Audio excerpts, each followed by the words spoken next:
given some bad information. Somebody told me that Utah was a Republican state. Doesn't look like that this afternoon.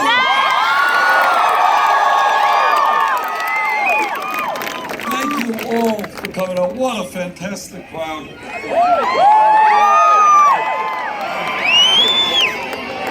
Let me thank Oliver Larkin, Ben Jealous, the former head of the NAACP, Lex Scott. Thank you so much for that introduction, Lex. We began this campaign 10 months ago, and we were 3% in the polls, 70 points behind. We had no money. We had no political organization, and nobody outside of Vermont knew who I was. Other than that, we were in pretty good shape. We have come a long way in 10 months. As of today, we have won 9 states, most by double digits. We have received 849 delegates to the Democratic National Convention. And with your help here in Utah, we're going to get a bunch more on Tuesday.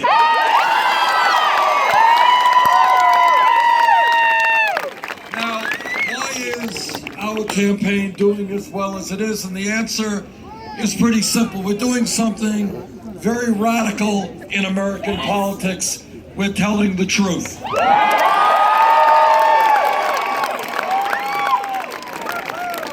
And as Lex indicated, you know, the truth is not always pleasant. It's not always nice to hear about. But I believe very strongly that this country cannot go forward effectively unless we have the courage to lay the problems right out on the table, not sweep them under the rug.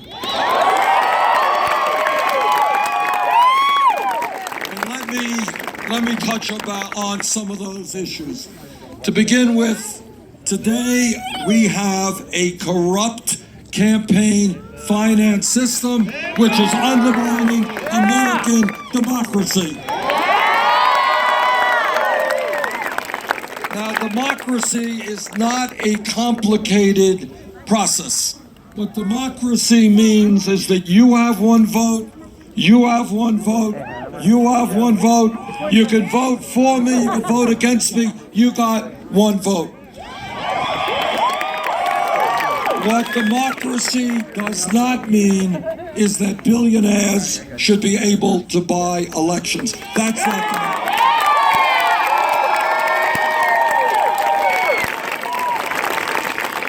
democracy. Does not mean that the Koch brothers and a handful of other billionaires can spend $900 million on this campaign cycle to elect candidates who represent the rich and the powerful. When you have a handful of billionaires spending more money in an election than either the Democratic or Republican parties, that is not democracy, that is oligarchy, and we are not going to allow that.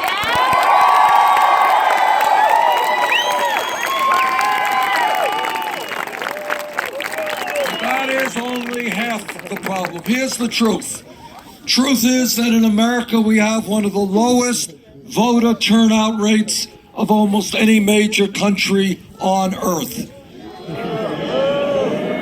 And yet you have Republican governors and legislatures all over this country who are trying to suppress the vote. We should be making it easier for people to participate in the political process, not harder.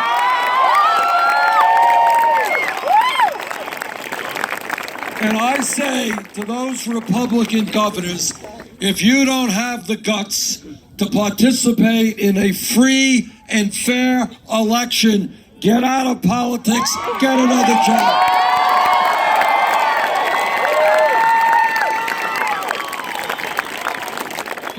President, we are going to move to the day when anybody and everybody 18 years of age or older who is a citizen of this country has the right to vote. End of discussion.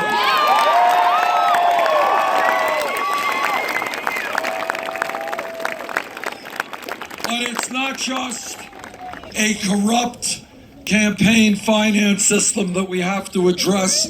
We have to address the reality of a rigged economy.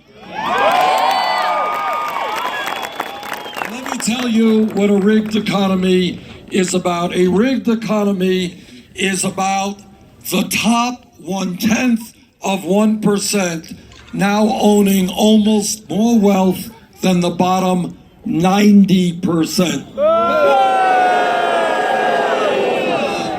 It is about the 20 wealthiest Americans owning more wealth than the bottom half of America, 150 million people. And this is also what a rigged economy is about. It is about one family, the Walton family of Walmart, owning more wealth than the bottom 40%. But here is what's going on with the Walton family. They pay the workers at Walmart wages that are so low, benefits that are so minimal, that many of their employees have to go on Medicaid, food stamps, and subsidized housing. I know that firsthand. What a rigged economy is about is that the middle class pays taxes to subsidize Walmart's operations. So I say to the Walton family, the wealthiest family in America, get off of welfare, pay your workers a living wage.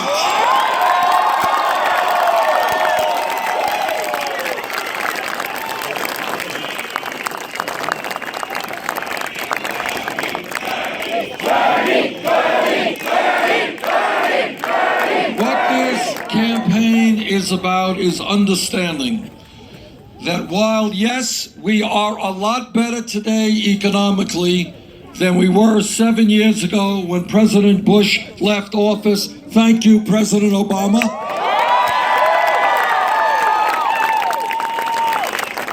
The truth is that for the last 30 years, the middle class of this country has been disappearing. And that's a truth we have to deal with. Today, in my state of Vermont, and I'm sure here in Utah, you got folks who are working not one job, but 2 jobs and 3 jobs. You have mom out working, you got dad out working, you got the kids out working. In fact, in America, we work the longest hours of any people in the industrialized world. Japanese are very hard workers. We work longer hours than the Japanese. But despite all of that labor, today, 58% of all new income, 58% goes to the top 1%. That's a rigged economy. But it's not just a corrupt campaign finance system and a rigged economy that we have got to deal with. We have got to deal with a broken criminal justice system.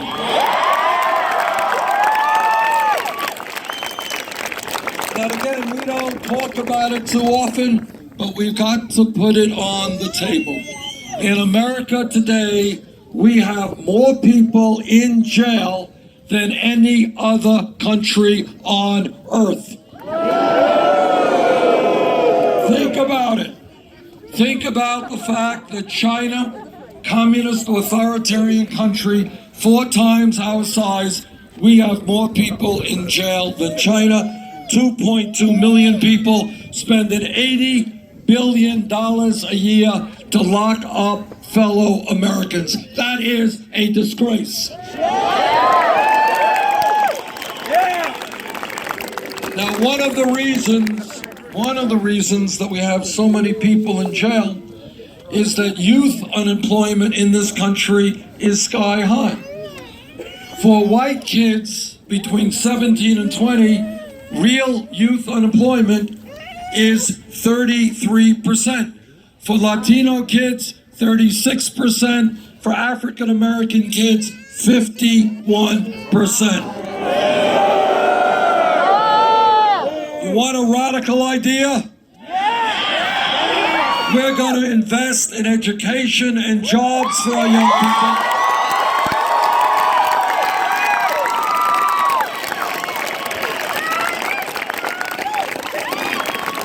Not jails and incarceration.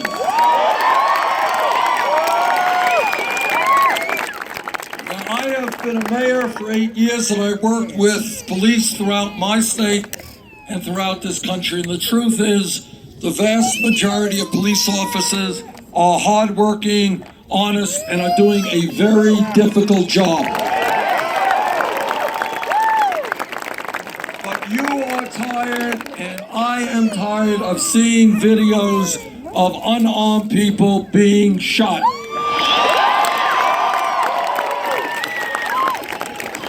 Whether it is Abdi Mohammed or anybody else. What we need to do is to make sure that if a police officer, like any other public official, breaks the law, that officer is held accountable.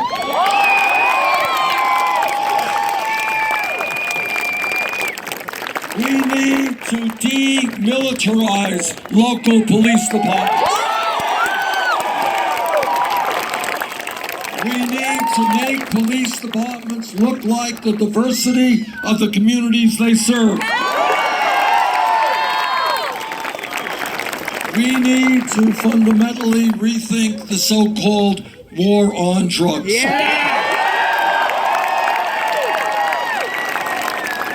Over the last 30 years, millions of Americans have received police records because of possession of marijuana. Today, the Federal Controlled Substance Act lists marijuana as a Schedule I drug alongside of heroin. Now, there are scientists who argue the pluses and minuses of marijuana, but nobody thinks marijuana is the equivalent of heroin, which is a killer drug. And that is why I have introduced legislation which will take marijuana out of federal controlled substances.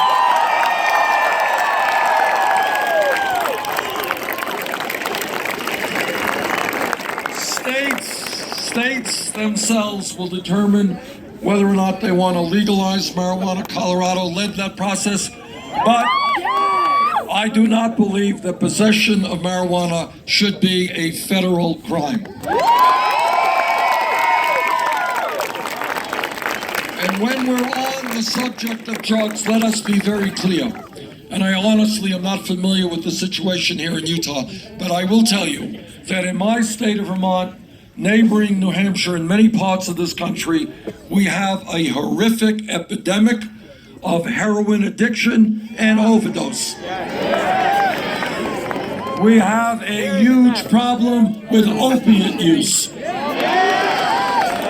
In my view, when we talk about substance abuse and addiction, we have got to consider it a health issue, not a criminal issue.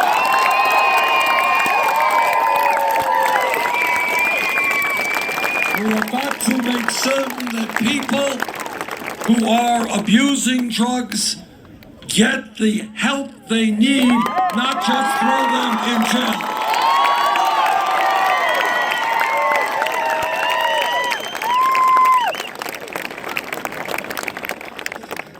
When we look at what's going on in this country, it is important to understand that today we have Republicans running all over this nation talking about family values.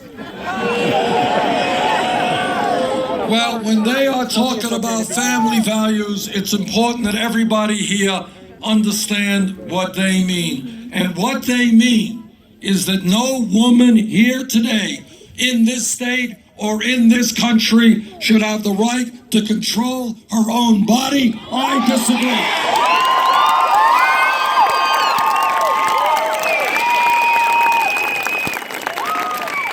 And what they mean is that our gay brothers and sisters should not have the right to marry.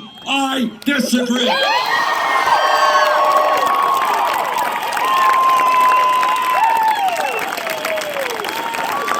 Now, this campaign has been moving all over this country, and what we are doing is listening to the American people, not just wealthy campaign contributors.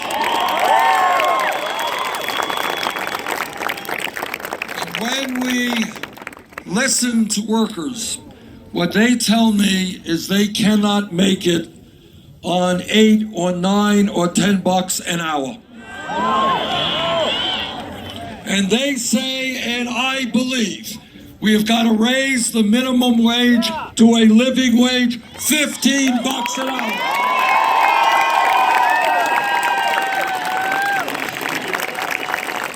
In America, if somebody works 40 hours a week, that person should not be living in poverty.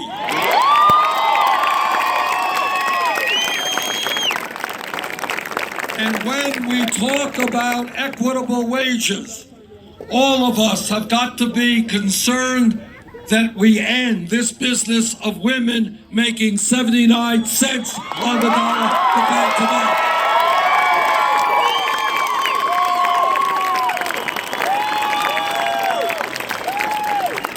And I know that every man here will stand with the women in the fight for pay equity.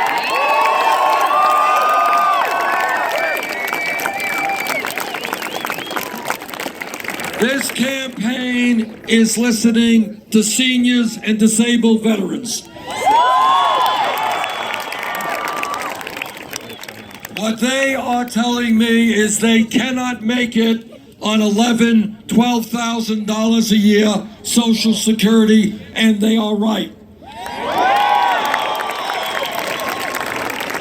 Unbelievably, we have most Republicans in Congress who think we should cut Social Security benefits. Well, I've got some bad news for them.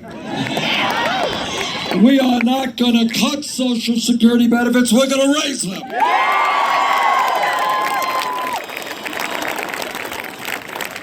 What this campaign is about, and what I am urging the American people to do, is to think outside of the box, outside of the status quo, outside of the options that the media thinks you have.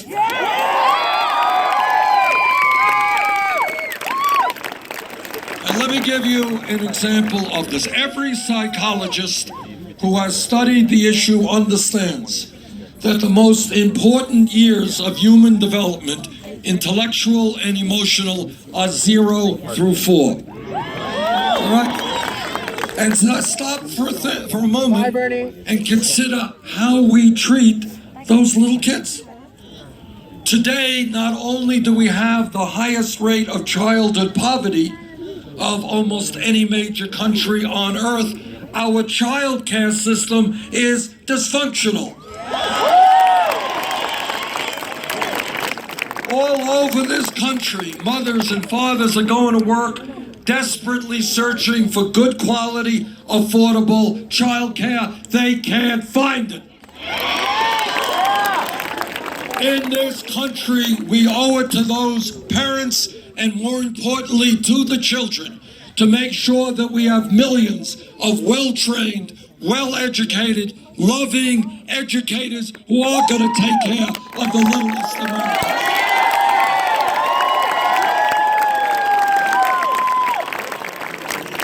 We do not have to have have a dysfunctional child care system where workers make less than McDonald's employees.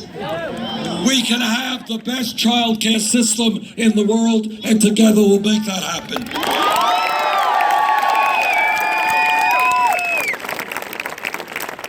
This campaign is listening to the young people of America. And what the young people are saying is, again, thinking outside of the box. Why does it happen that when everybody understands how important education is, that we need the best educated workforce in the world in a competitive global economy, why does it happen that millions of our people are leaving college $30,000, $40,000, $50,000 in debt? We should be rewarding people for getting an education, not punishing them.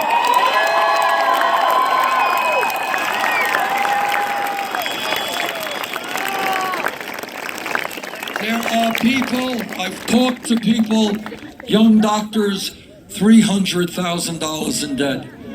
Dentists, $400,000 in debt.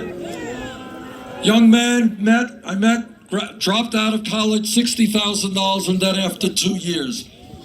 I met a guy 55 years of age. He's been paying off his student loans for 25 years. He's deeper in debt today than when he started. That is crazy stuff. Now, 100 years ago, when very great and courageous people developed public education in America, what they said is that all of the children, regardless of income, should be able to get a free public education, first grade through 12th grade. That was great. I applaud those heroes and heroines.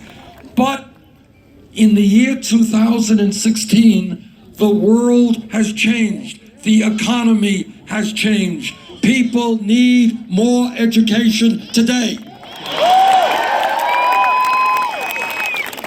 And that is why I believe that when we talk about public education in the year 2016, we're talking about making public colleges and universities tuition free.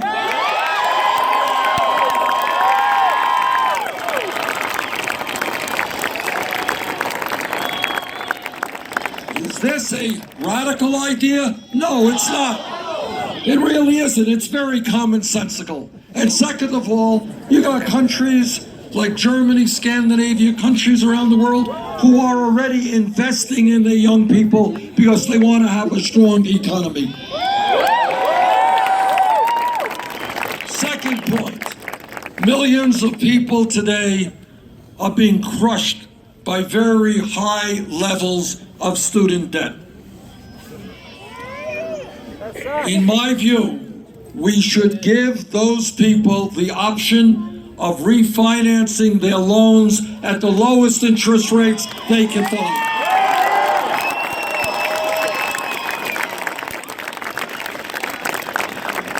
Now, my opponents in the establishment, they say, well, Bernie, you're a nice guy, you're kind of like Santa Claus, you're giving out free stuff. Free tuition at public colleges, lowest student debt, how are you going to pay for it? Let me tell you how we're going to pay for it.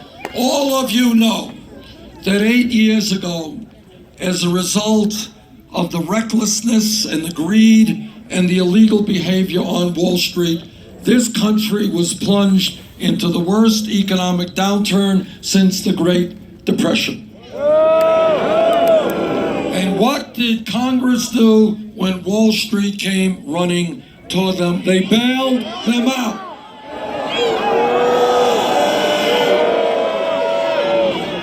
Well, I believe that right now we should impose a tax on Wall Street speculation,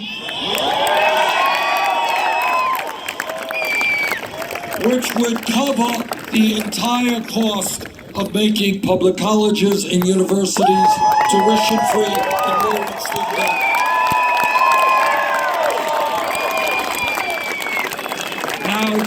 to me that when Wall Street was in need, they got help from the American people. Now it is their time to help the American people. Our goal in terms of education is not only to have a world-class child care and pre-K system, a great public school system, but to give every child in this country, regardless of his or her income, the knowledge that if they do well in school, yes, they will be able to get a college education.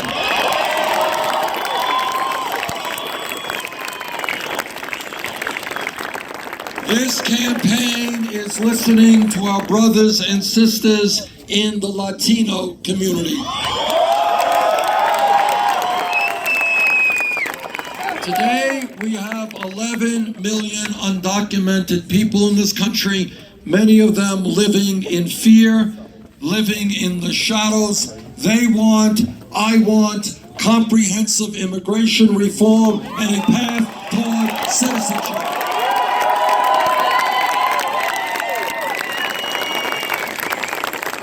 And no matter what our views may be on immigration reform, I hope that every American stands up and opposes this disgusting bigotry that we are seeing against Mexicans.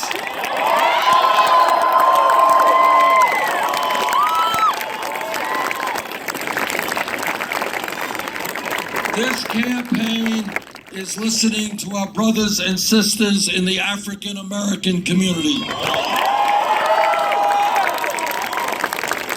And they want to see criminal justice reform. They understand that if we don't change the system, the odds are 1 out of 4 black babies, male babies born today will end up in jail. That is not acceptable. They understand, and all of us understand, that it is totally insane that we're giving tax breaks to billionaires when communities like Flint, Michigan are disintegrating before our eyes.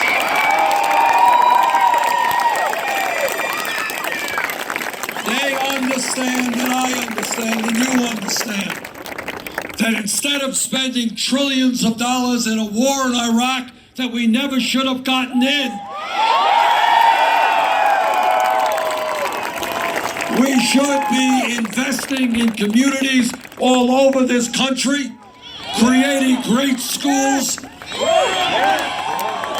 And when we talk about Flint, Michigan, and I was there a couple of weeks ago, and I will never, to the end of my life, forget what I heard there, because it was unbelievable that children in America in 2016 were being poisoned. I could not believe that.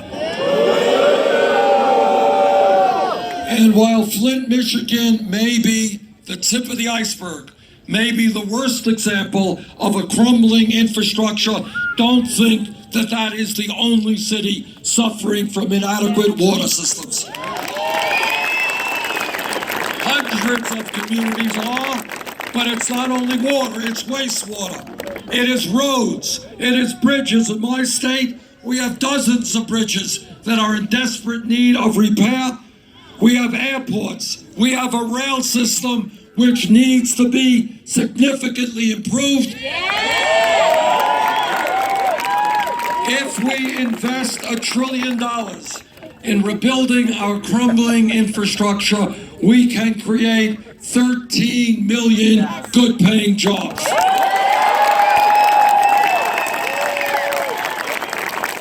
Well, Bernie, where are you going to get the money for that one? Well, I'll tell you where.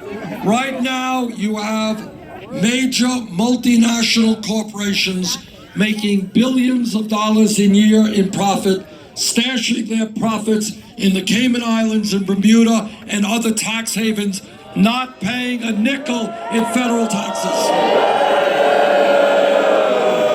So we are going to end that loophole.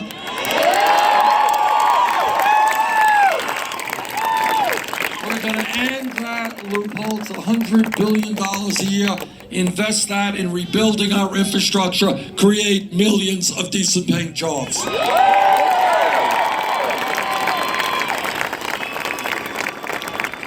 This campaign is listening to our brothers and sisters in the Native American community.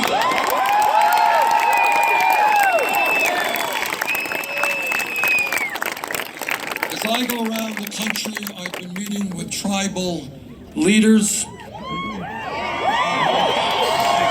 And I don't have to tell anybody here that the way we have treated Native Americans from the first day that settlers came to this continent is an absolute disgrace. They have been lied to, they have been cheated, their treaties have been broken, and today in many parts of this country, the Native American community is experiencing terribly high levels of poverty. Suicide rates of young people are appalling. Drug addiction, alcoholism, inadequate health care. The Native American community has done too much for us. More than any other group of people, they have taught us about the need to respect the environment.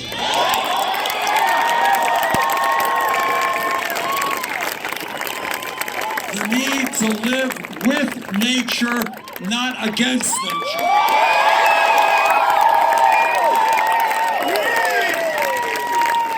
What a beautiful location here today in your beautiful state to make that point.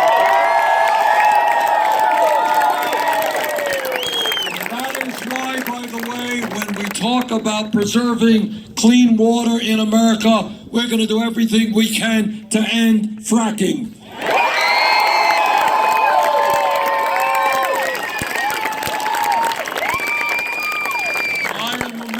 Of the U.S. Senate Committee on the Environment. And I have talked to scientists in this country and all over the world, and what they tell me almost unanimously is that the debate is over, climate change is real. It is caused by human activity. It is already causing devastating problems in our country and around the world. And what they also tell us, and this is scary stuff, is if we do not get our act together in the very near future, a bad situation will become much worse. By the end of this century, this planet Earth could be 5 to 10 degrees Fahrenheit warmer. Now, some of you may think, well, what's 5 to 10 degrees? It is catastrophic. And what it means, this is not Bernie Sanders talking, this is the scientists.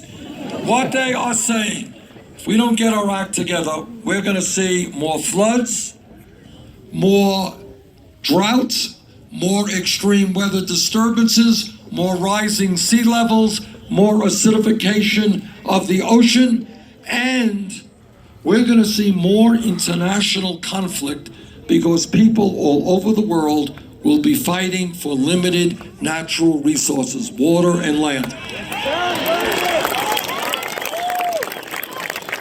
In my view, we have a moral responsibility to make sure we leave this planet to future generations in a way that is healthy and habitable.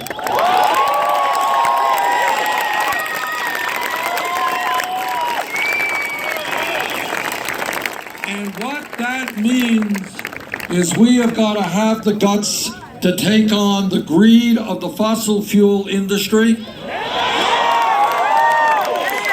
and tell them that their short-term profits are not more important than the future of this planet.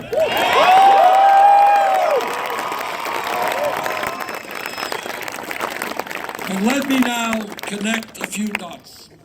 A moment ago, I told you about a corrupt campaign finance system. And if anyone thinks that does not lead directly to the fact that there is no Republican candidate who has run for president in this period who is prepared to agree with the scientists. Not one. Not one Republican candidate. Not one Republican candidate for president, and there were many of them, was prepared to come before the American people and say, you know what? Climate change is real and we're going to have to do something about it. And you know why none of them have done that? Because the day they do that, they're going to lose their campaign funding from the Koch brothers and from the fossil fuel industry.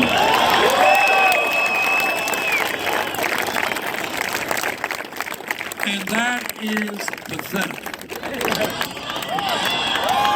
So I say to my Republican colleagues, worry more about future generations and less about your campaign contributions.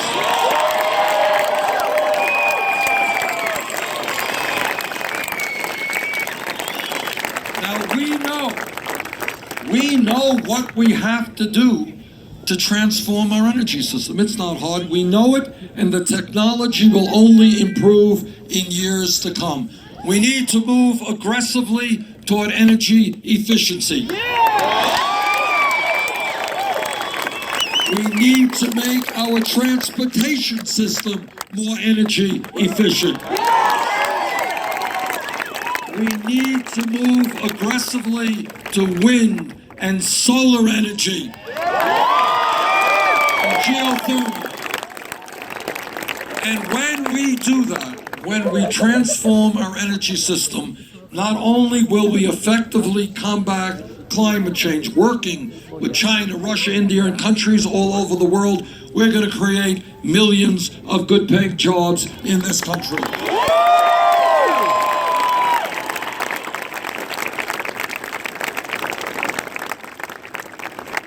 Now, what this campaign is about, again, is thinking big, not small. I have been accused of thinking too big. Well, I accept that criticism. I do think big.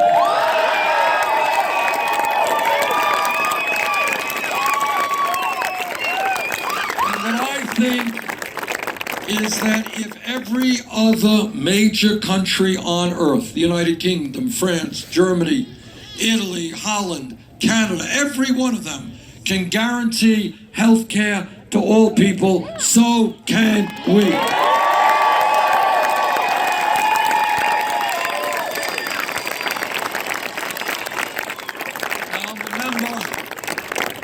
I'm a member of the committee that helped write the Affordable Care Act, and the Affordable Care Act has done a lot of good things.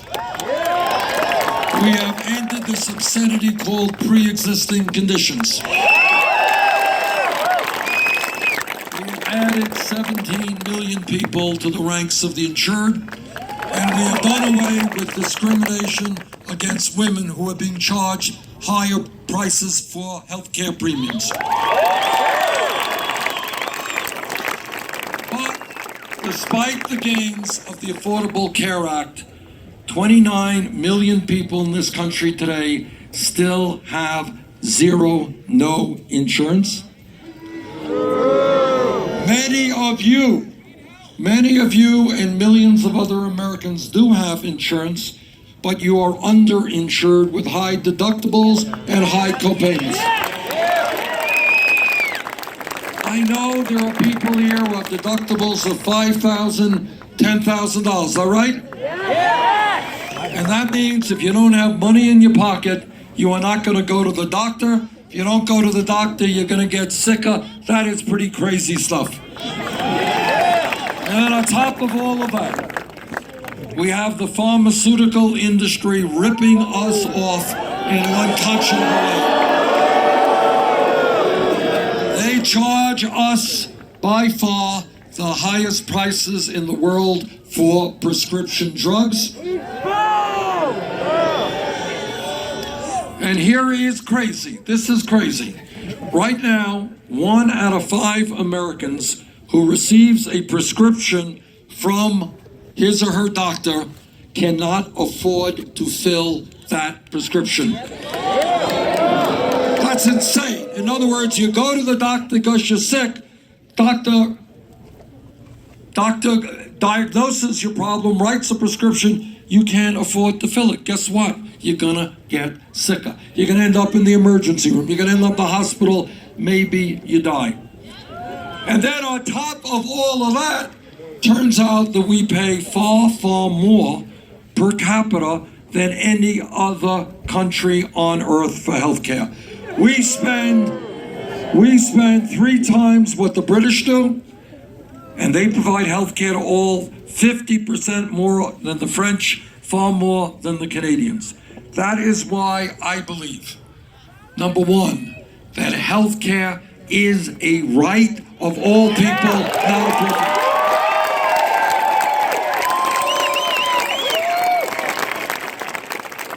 And number two, I believe that this country must move toward a Medicare for all healthcare program.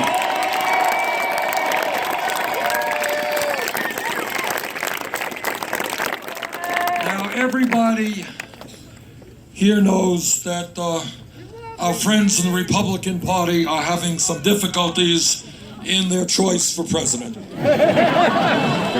And I gather that my good friend Donald Trump was here in Salt Lake City this morning. I'm kidding, he's not my good friend.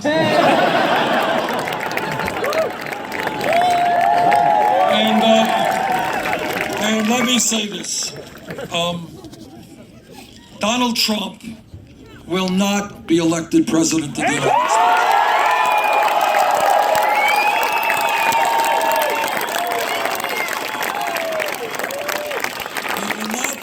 Elected president for a number of reasons.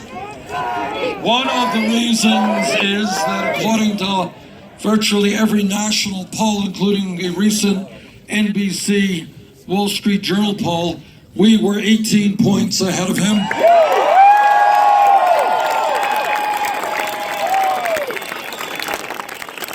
And in fact, in almost every poll, we run much stronger against him than does Secretary Clinton.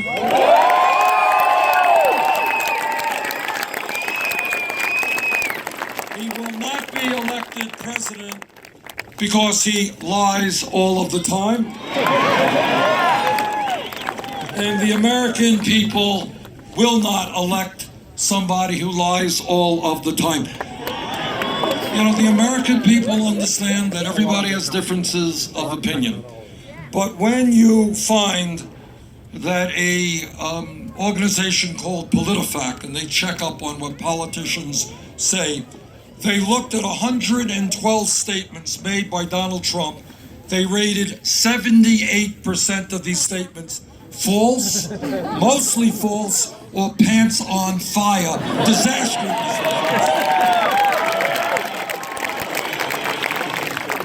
Look, I have conservative friends. We disagree on everything.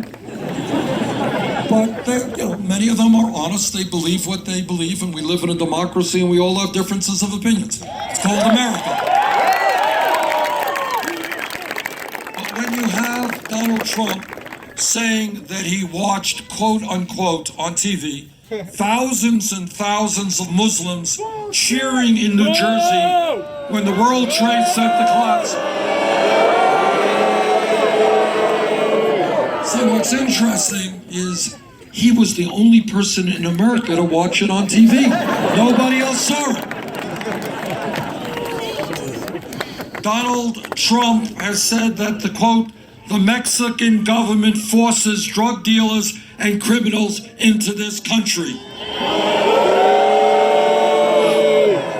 It's a lie. Donald Trump said he didn't know anything about David Duke.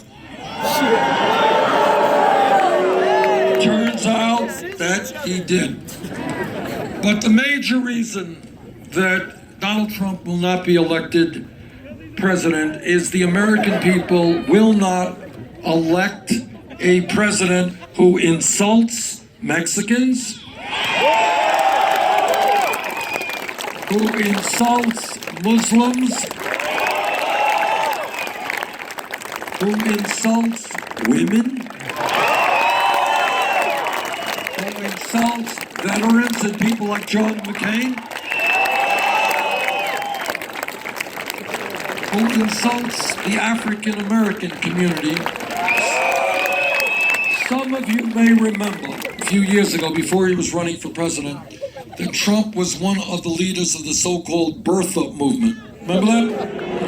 Now, the birther movement was not a joke. It was a very savage attack against the legitimacy of the presidency of Barack Obama.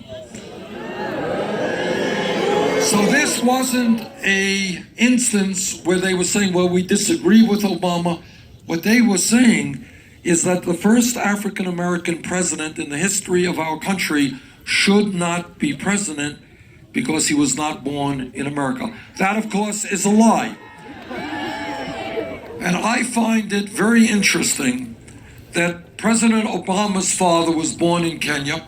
My father was born in Poland. Nobody has asked me for my birth certificate.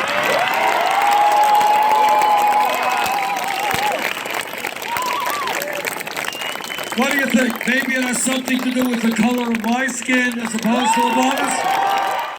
Donald Trump will not win this election because the American people understand that the strength of America is today and always has been bringing our people together. That is really an extraordinary achievement of this country. No matter where we came from. My father came from Poland, your father came from Italy or Ireland, or maybe from Africa or Asia, wherever. What the strength of this country has always been about is that we learn from each other. We work together. And that quality of togetherness always trumps divisiveness and trying to divide us up.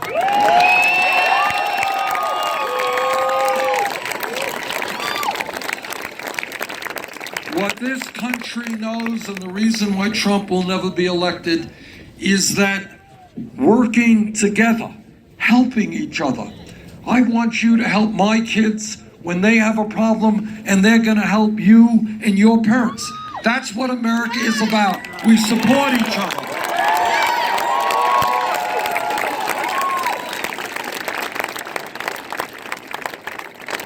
And that sense of community will always trump selfishness. And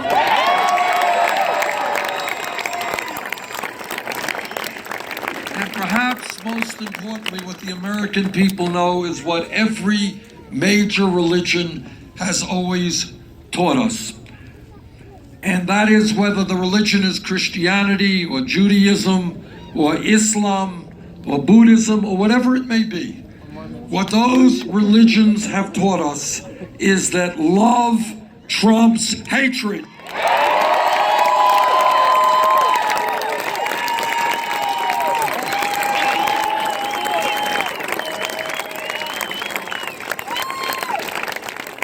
Now, everybody here knows that real change never comes about from the top on down. It always comes about from the bottom on up. Whether it is the history of the trade union movement and workers coming together to fight for dignity on the job, whether it is the history of the civil rights movement, where millions of African Americans and their white allies demanded that this country end racism and segregation and bigotry.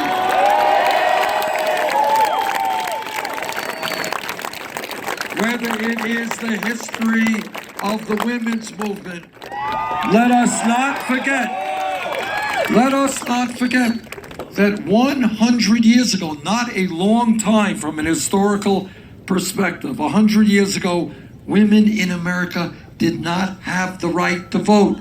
They could not go to the schools they wanted to, could not do the jobs they wanted to. But women and their male allies stood together and said, in America, women will not be second-class citizens.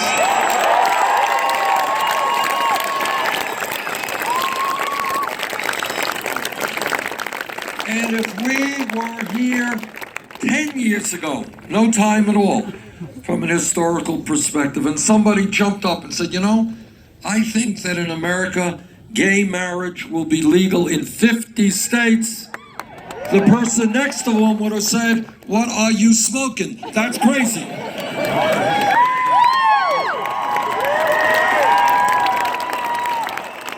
But that happened. And it happened because the gay community and their straight allies took on ferocious bigotry and hatred.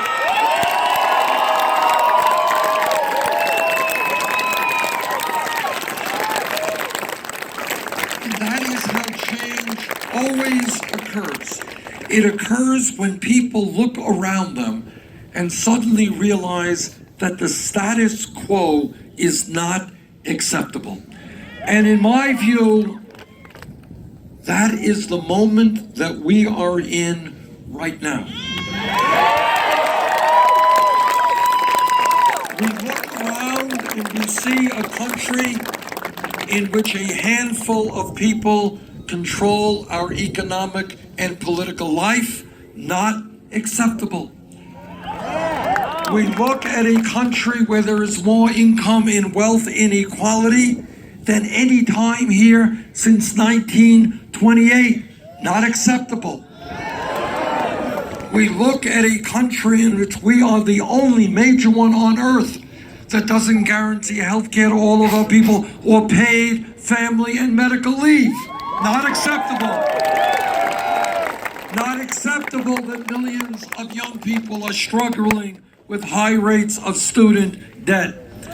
Not acceptable that we have a trade policy that has cost us millions of decent paying jobs. So that's not acceptable either.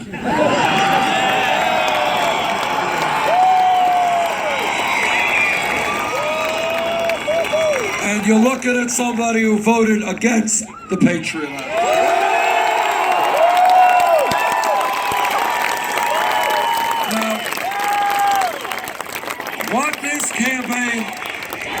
What this campaign comes down to is literally having confidence in ourselves, in knowing that if we don't let the Trumps of the world divide us up, there is nothing that we cannot accomplish.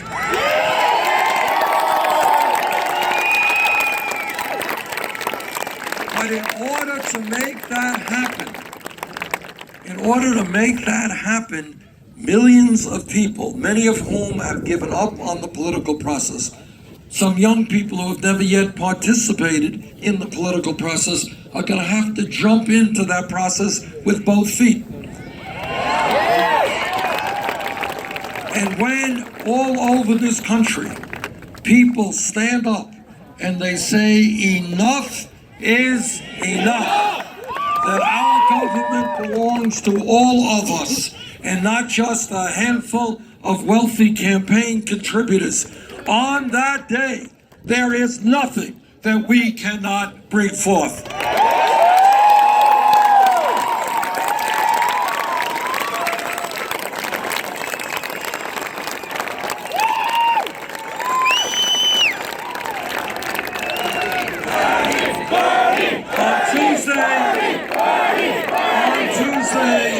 Going to be a very important caucus here in Utah.